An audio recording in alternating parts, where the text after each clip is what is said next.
ప్రకటన గ్రంథము 6వ అధ్యాయము 9వ వచనమును, ఆయన 5వ ముద్రను విప్పినప్పుడు దేవుని వాక్యము నిమిత్తమును తాము ఇచ్చిన సాక్ష్యము నిమిత్తమును వధింపబడిన వారి ఆత్మలను బలిపీఠము క్రింద చూచితిని. దివ్య లక్షణములు కలిగిన దేవాది దేవునికి, శిలువ నాదునికి మహిమ ఘనత కీర్తి ప్రభావములు కలుగునుగాక. ఆమేన్. చదువుబడినటువంటి వచనములో పరమార్థ జ్ఞాని అయినటువంటి యోహాను గారికి పరలోకములో కనిపించిన ఒక కార్యమును గూర్చి ఇందులో ఆయన వ్రాస్తూ ఉన్నారు. ఈ పరిశుద్ధ గ్రంథం అయినటువంటి బైబిలు గొప్పతనం ఏమిటంటే, జరిగిపోయిన విషయాలు ఈ బైబిల్లో వ్రాయబడ్డాయి, జరుగుచూ ఉన్న విషయాలు వ్రాయబడ్డాయి, జరగబోయే విషయాలు వ్రాయబడ్డాయి. దేవుని గొప్పతనం ఏమిటంటే, జరగబోయేవి బయలుపరుస్తారు. ఇక జరగవలసిన వాటిని నేను నీకు చూపిస్తాను అని పద్మసు దీవిలో ఉన్న యోహానుకు దేవుడు జరగబోయే వాటిని చూపించారు. ఎక్కడో పశ్చిమ గోదావరి జిల్లాలో ఉన్నటువంటి నాకు దేవుడు బయలుపరిచింది ఏమిటంటే, నేను చూపించుచున్న రాయలసీమ ప్రాంతమైన అనంతపురం జిల్లా వెళ్ళు,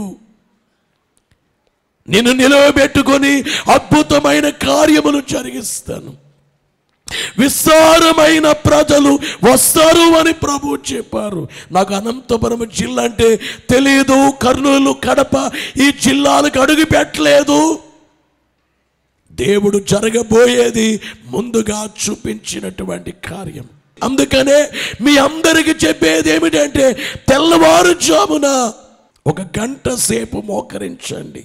దేవా నాకు కనబడుము, నాతో మాట్లాడుము, దేవ అందరికీ కనబడుము, అందరితో మాట్లాడుమని చెప్పంటే కొన్ని రోజులకి దేవుడు వచ్చి మీకు కనబడి మాట్లాడుతారు, జరగబోయేవి చెబుతారు.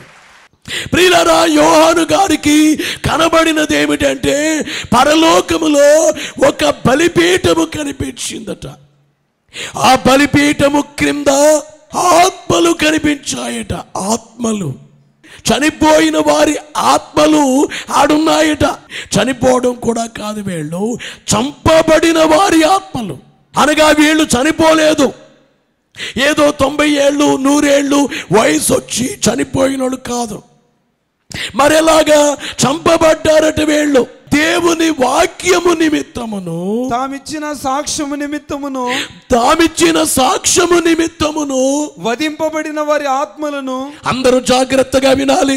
వీరు ఎలాగో చంపబడ్డారు అంటే దేవుని వాక్యము నిమిత్తము చంపబడ్డారు. ఈ బైబిల్ తీసుకుని బైబిల్లో ఉండే యేసు ప్రభుని గురించి చెబుతుంటే వీరిని చంపేశారు. క్రైస్తవ సంఘ చరిత్రతో చూస్తే యేసు ప్రభు నమ్మిన వారిని రంపాలతో కోసి చంపిన దాఖలాలు ఉన్నాయి. యేసును నమ్మిన వారిని గొడ్డలతో నరికి చంపారు. యేసు నమ్మిన వారిని కాల్చి చంపారు. అడవిలో ఉండే మృగాలకి ఆహారంగా వేశారు. సిలువ కంట కొట్టబడి చంపబడ్డారు. ఇదిగో విడిచిపెట్టండి ప్రభుని. అయ్యా, మేము నమ్మింది సత్యం, యేసు సత్యదేవుడు, చచ్చిపోతామే కానీ మేము ఆయన విడిచిపెట్టం. ఈవేళ కొంతమంది నామకార్థ క్రైస్తవులు బట్టి సమస్య తప్ప, నిజ క్రైస్తవులైతే బంగారమే, వారు వజ్రాలే.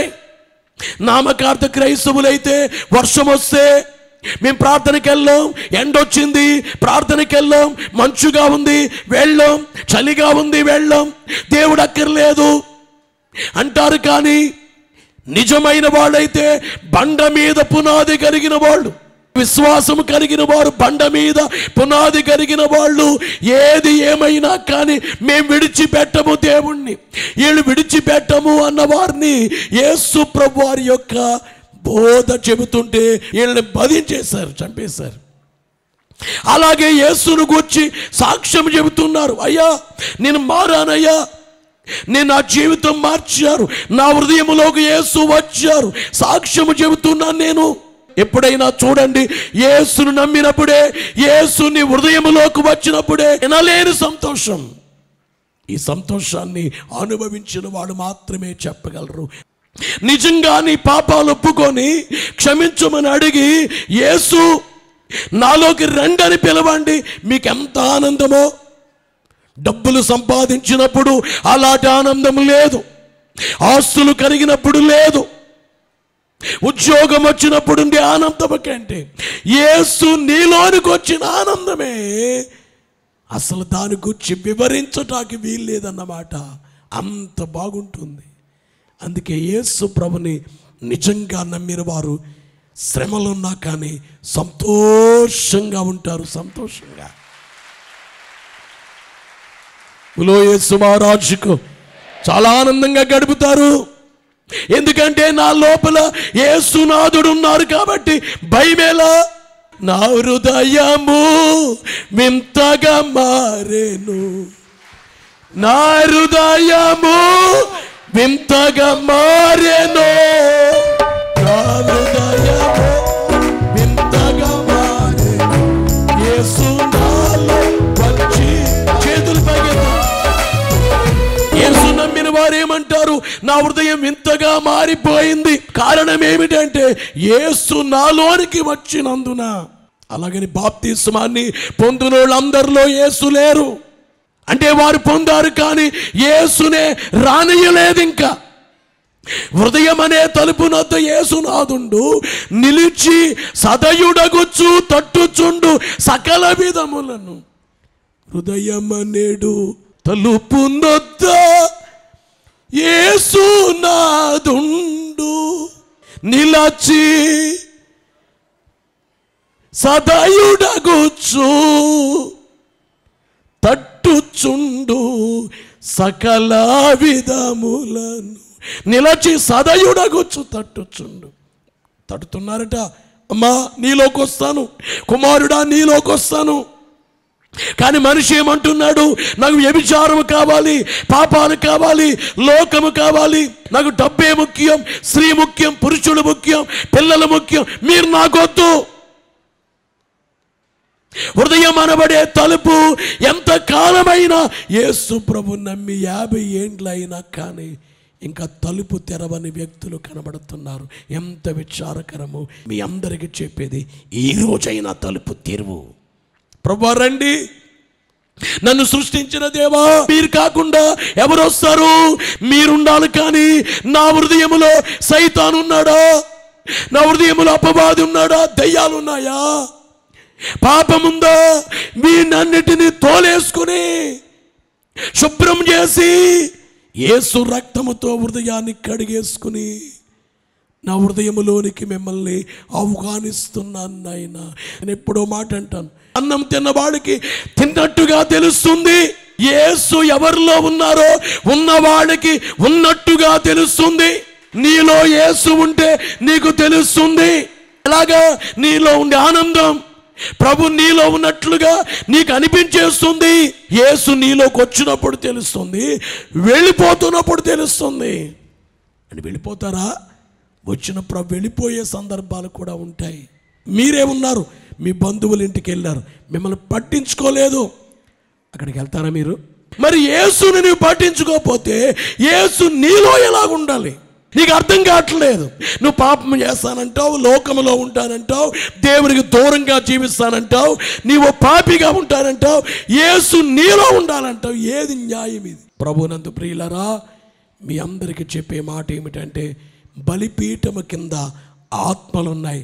అంటే భూమి మీద చంపబడ్డారు, కానీ భూమి మీద చంపబడిన వ్యక్తులు పరలోకములో వారి ఆత్మలు బలిపీఠము కింద క్షేమముగా ఉన్నాయి. ఇంతకీ బలిపీఠం అంటే అర్థం ఏమిటి? బైబిల్ గ్రంథములో చాలా చోట్ల బలిపీఠమును గూర్చినటువంటి వాక్యాలు మనము చూస్తాం ప్రియులారా, ఆది కాండము 8వ అధ్యాయము 20వ వచనం 21వ వచనములో చూస్తే నోవహు యెహోవాకు బలిపీఠము కట్టి పవిత్ర పశువులన్నిటిలోను పవిత్ర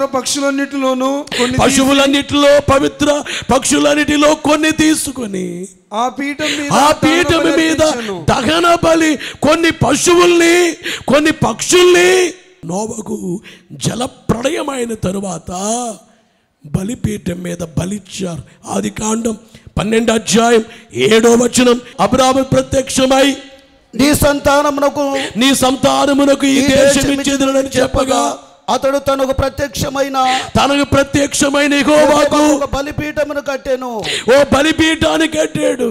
గమనించే మాట ఏమిటంటే బలిపీఠాన్ని కట్టి అక్కడి నుంచి దాని బయలుదేరి వెళ్ళినట్లుగా చూస్తాము. తూర్పున కొండకు ప్రభునందు ప్రియులారా, యెహోవాకు అక్కడ గుడారం వేసి అక్కడ యెహోవాకు బలిపీఠము కట్టి యెహోవా నామమున ప్రార్థన చేసెను. బలిపీఠం కట్టాడు.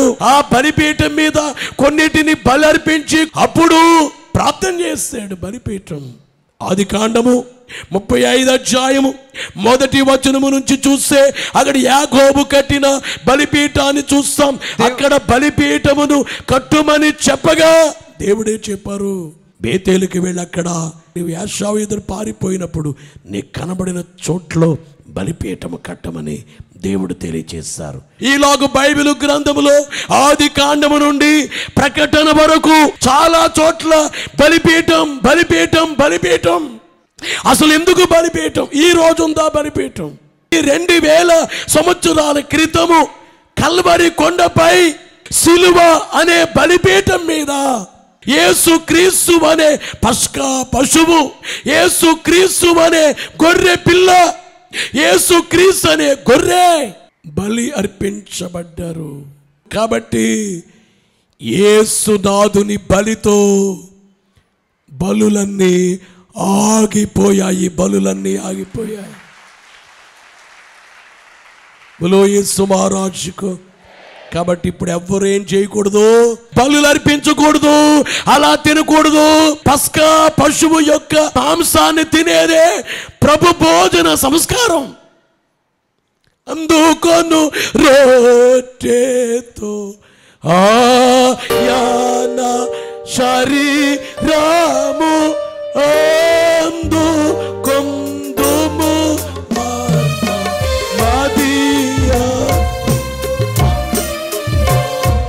బలో యేసు మహారాజుకు.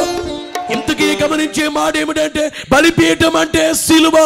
బలిపీఠం అనగానే మనకు గుర్తు రావలసిన విషయం ఏమిటంటే శ్రమ పొందిన, సిలువలో మరణించిన యేసునాథుడు.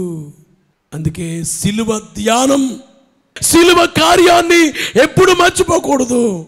దైవజనుడు పాడారు, యేసు క్రీస్తుని సిలువ ఎప్పుడు ధ్యానము చేయు మాసాతును సోదరా.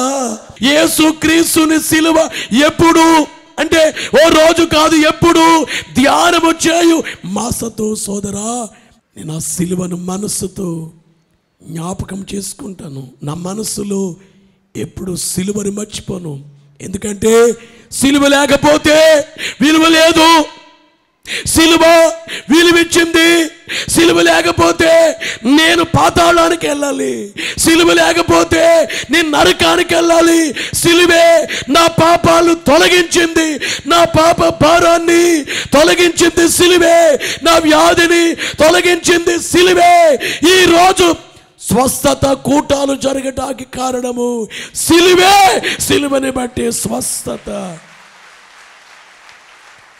యేసు మహారాజుకు అతడు పొందిన దెబ్బల చేత మనకు స్వస్థత కలుగుచున్నది. అంటే స్వస్థత ఏ జబ్బుకు కలుగుద్ది? అన్నీ బాగవుతాయి. ప్రభు దగ్గరికి వచ్చి ప్రభు ఇది బాగు చేస్తారా, ఈ జబ్బు బాగవుద్దా అని అనకూడదు.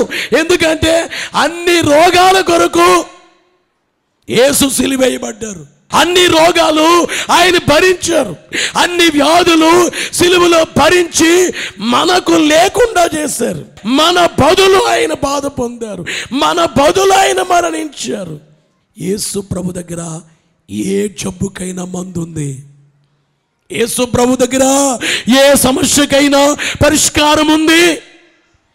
అందుకనే దైవజనుడు ఏమన్నారంటే, ఏమి కావాలే, నాకేమి కావాలే, ఏమి కావాలే, నాకేమి కావాలే, ఏమి కావాలే, నాకేమి కావాలే, యేసు సిలువ దీక్ష తప్ప ఏమి కావాలే, యేసు సిలువ చేతులు పైకెత్తి, ఏమి కావాలే, నాకేమి కావాలే, ఏమి కావాలే, నాకేమి కావాలే, యేసు సిలువ దీక్ష తప్ప ఏమి కావాలే. దైవజనుడు పాడుతున్నారు ఏమని? ఏమి కావాలే, నాకేమి కావాలే, యేసుక్రీస్తు సిలువ తప్ప, సిలువ దీక్ష తప్ప, యేసు సిలువ దీక్ష. దయచేసి మీ అందరికీ చెప్పేది, సిలువ అనే బలిపీఠం ఎప్పుడు మర్చిపోకండి. నిర్గమకాండము 20 అధ్యాయము 25వ వచనములో, నీవు నాకు రాళ్లతో బలిపీఠమును చేయనప్పుడు, రాళ్లతో బలిపీఠమును చేయునప్పుడు మలిచిన రాళ్లతో దాన్ని కట్టకూడదు, మలిచిన రాళ్లతో దాన్ని కట్టకూడదు. అయితే బలిపీఠం కట్టేటప్పుడు మలిచిన రాళ్ళు ఉండకూడదట. మలిచిన రాళ్ళంటే సిలువలో వేలాడినటువంటి యేసు ప్రభున్నారే, తయారు చేసిన దేవుడు కాదు. దేవుళ్ళుగా పేరు పొందే వాళ్ళల్లో మనల్ని చేసిన దేవుడు ఉంటారు, మనము చేసుకునే దేవుడు ఉంటాయి. ఏది గొప్పది? మనల్ని చేసినటువంటి ఆయన గొప్ప, మనము చేసుకుంది గొప్ప. మనము చేసుకోవాలంటే దండిగా చేసుకుంటాం. నువ్వు అప్పించావు, అప్పించినటువంటి నిన్ను నీ పక్క అయినా, ఇదిగో నువ్వెంత మంచోడువయ్యా, నాకు ఇంత సాయం చేసావు, నువ్వు బతుకుండగానే నీకు ఒక విగ్రహం తయారు చేసి నమస్కారం పెడతాను, ఆయనకి నువ్వు దేవుడు అయిపోతావు. గమనించే మాట ఏమిటంటే, మలిచిన రాళ్ళంటే తయారు చేయబడినట్లు. అంటే యేసు ప్రభుని ఎవరైనా తయారు చేశారా? ఆయనకి ఆయనే ఉన్నారా? భూమి లేనప్పుడు ఉన్నారు, ఆకాశము లేనప్పుడు. అందుకే యేసునాథుడు ఏమన్నారంటే, నేను మొదటి వాడను, కడపటి, I am the first and last. నేను మొదటి వాడిని, కడపటి వాడను, జీవించువాడను, మృతుడనైతిని కానీ ఇదిగో యుగ యుగములు సజీవుడునై ఉన్నాను. బోలో యేసు మహారాజుకు. యేసు ప్రభుని ఎవరు తయారు చేయలేదు. అందుకనే దైవ లక్షణాల స్తుతుల పుస్తకములో, దేవా నీవు అనాది వ్యక్తివై ఉన్నావు, నిన్ను ఎవరు కలుగ చేయలేదు, నీ అంతటా నీవే ఉన్నావు. దేవుడంటే అలాగుండాలా, మనం చేసుకోవాలా? సినిమా యాక్టర్ దేవుడు, మనిషి దేవుడు, ఆ దేవుడు ఈ దేవుడు కాదు. దేవుడు అంటే నిన్ను సృష్టించిన ఆయన దేవుడు, నీ తల్లి గర్భములో నిన్ను చేసిన ఆయన దేవుడు. యేసు నమ్మిన వారికి ఓ ధైర్యం, యేసు నమ్మిన వారికి ఓ సంతోషం, ఒక ఆనందం. ఏంటంటే, నన్ను సృష్టించిన ఆయన దగ్గరికి నేను వచ్చా. ఇప్పుడు నేను మాట అడుగుతున్నాను, కారు ఇంజనీరు కారు బాగు చేయగలడా, చేయలేడా? కారు ఆగిపోయింది, ఎందుకు ఆగిపోయిందో, ఇది చెయ్యాలి, అది చెయ్యాలి, తెలుసా తెలీదా? అలాగే ఈ ఇంజిన్ చేసింది ఎవరో? దేవుడు. ఈ ఇంజిన్కి ఏ రిపేర్ వచ్చినా, ఈ జీవితానికి ఏది వచ్చినా రిపేర్ చేయగలరా, చేయలేరా? కానీ మీలో కొంతమందికి అవిశ్వాసం. దేవుని దగ్గరికి వచ్చినా కానీ దేవుడు చేయలేరు, దేవునికి చేత కాదు, దేవునికి కాదు. అలా కాదు, ఇది అనుమానం ముందు పుట్టినట్లు అట్లా కాదు. దేవా మీరు ఏదైనా చెయ్యగలిగినటువంటి శక్తిమంతులు, ఎందుకంటే మిమ్మల్ని ఎవరు చేయలేరు. బోలో యేసు మహారాజుకు. నిర్గమకాండము 20 అధ్యాయము 26వ వచనములో చూస్తే, మరియు నా బలిపీఠము మీద నీ దిగంబరత్వము కనబడకయుండునట్లు మెట్ల మీదుగా దానిని ఎక్కకూడదు. వినాలి ప్రియులారా, బలిపీఠం నీ దిగంబరత్వాన్ని చూడకుండా మెట్లపై ఎక్కొద్దు.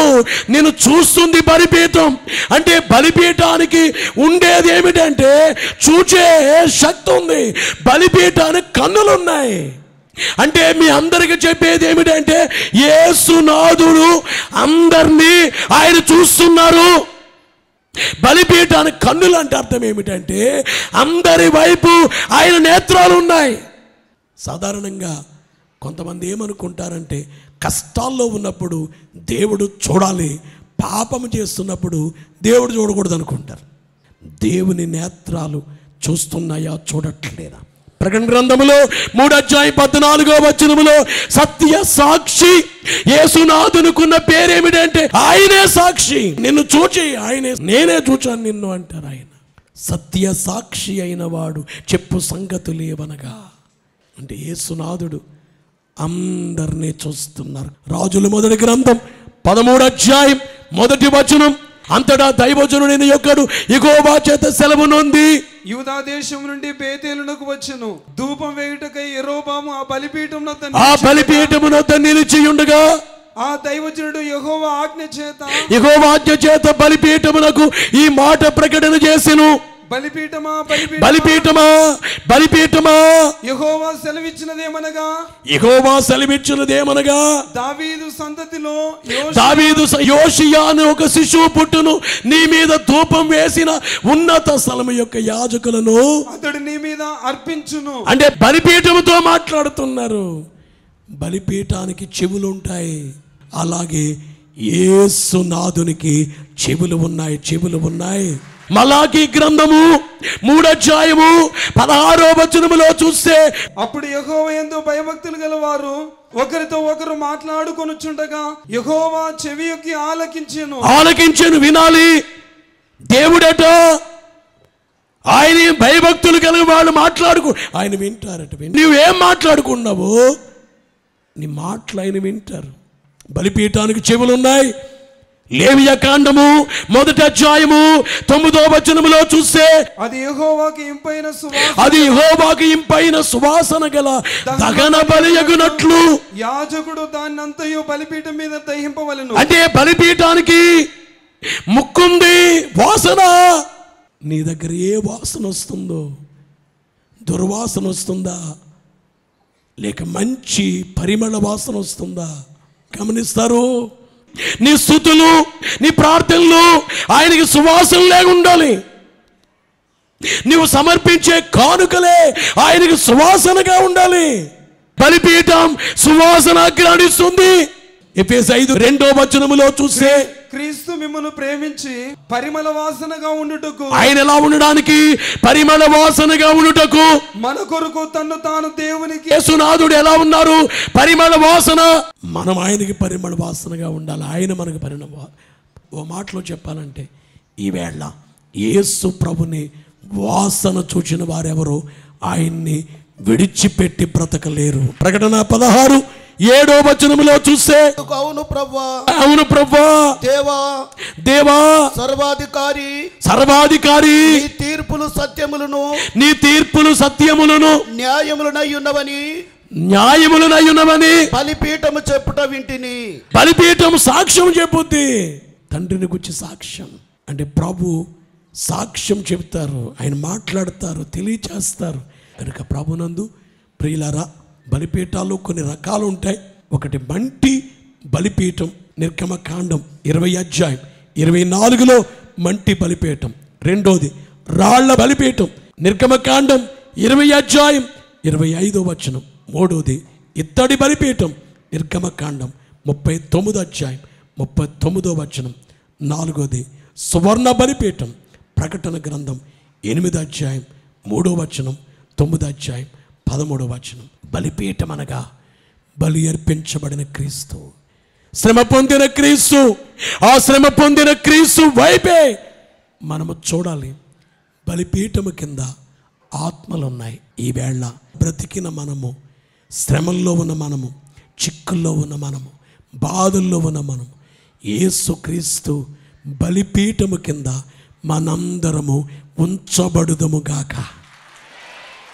సిలువ వేయబడి చనిపోయి తిరిగి లేచిన ప్రభు మరలా రాబోతున్నారు. ఎవరి కొరకంటే ఎవరైతే బలిపీఠము కింద ఉన్నారో వాళ్ళందరినీ తీసుకెళ్ళడానికి రాబోతున్నారు.